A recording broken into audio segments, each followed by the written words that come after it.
সকলোকে ৰীমা বিকাশ ক্ৰিয়েশ্যনৰ অন্য এটা ব্লগ ভিডিঅ'লৈ স্বাগতম জনাইছোঁ। আশা কৰোঁ আপোনালোক সকলোৰে ভাল। আজি হৈছে শিৱৰাত্ৰি পূজা আৰু সেই উপলক্ষে মন্দিৰত শৰাই এভাগ দি থৈ আহোঁ বুলি ভাবিছোঁ একদম ৰাতিপুৱাই আৰু এতিয়া সময় হৈছে 7:30 আৰু আপোনালোক সকলোকে শিৱৰাত্ৰি পূজা বহুত শুভকামনা জনাইছোঁ। আগতে যাম বুলি প্লেনিং কৰা নাছিলোঁ আৰু হঠাতে যাব ওলাইছোঁ। নহ'লে মানুহো বহুত হয়, দেৰিকৈ গ'লে একদম জাগাত দিব নাপায়, ভিতৰত দিব পালে বেছি ভাল লাগে।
সন্ধিয়া আকৌ আমি যাবলৈ ওলাইছোঁ মন্দিৰটোলৈ। তাতে নাম হৈ আছে, নাগাৰা নাম, ছোৱালী তিৰোতা মানুহৰ নাম।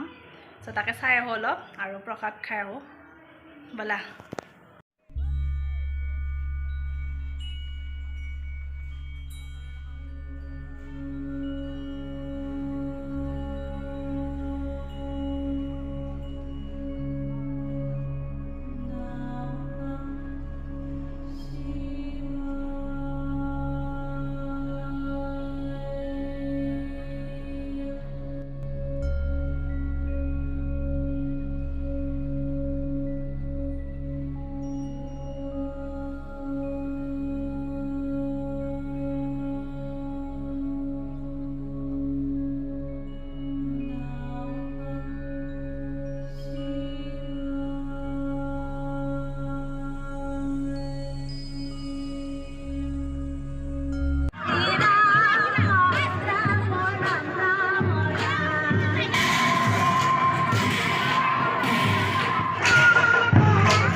ওপৰলৈ আহিলোঁ আমাৰ ৰুমলৈ বহুত মানুহ হৈছে একদম বহুত ভিৰ আৰু ইফালে ঘুটা চুটা খাই লৈছে মানুহে আজিতো জানে সকলোৰে কথা ইফালে খিচিৰি ভগালে খিচিৰিখিনি লৈ আমি তাড়াতাড়ি ৰুমলৈ আহিলোঁ আৰু কিবা কিবি চব্জি তব্জি দিয়াৰ কথা কৈছিলে আৰু আমি ৰখি নাথাকিলোঁ আৰু তাতে ইমান মানুহৰ ভিৰ দেখিছে আৰু নামখিনি চাই ভাল লাগিলে এতিয়া খিচিৰি খাওঁ প্ৰসাদ আৰু ঘুটা মই খোৱাই নাই অলপো লৈ আহিছোঁ ঘৰলৈ আৰু আমি ৰাতিপুৱা চাকি দিব যেতিয়া গৈছিলোঁ তেতিয়া পণ্ডিত অহা নাছিল একদম আমি ফাৰ্ষ্ট টাইম গৈছিলোঁ যে ৰাতিপুৱা আৰু তেতিয়া সেইকাৰণে ফটো ল'ব পৰা নাছিলোঁ এতিয়া আকৌ হোমৰ ফটো ল'লোঁ ঘুটাও আনিছোঁ এতিয়া খাম এতিয়াহে সম্পূৰ্ণ হোৱা যেন লাগিছে আৰু শিৱৰাত্ৰি আকৌ এবাৰ শিৱৰাত্ৰি পূজা সকলোকে বহুত বহুত শুভকামনা জনাই আজি ব্লগটো শেষ কৰিলোঁ ভিডিঅ'টো চাই কেনেকুৱা পালে জনাব যদি ভাল লাগিলে লাইক এটা কৰি দিব কমেণ্ট কৰিব আৰু চেনেলটো যদি নতুনকৈ আহিছে ছাবস্ক্ৰাইব কৰিব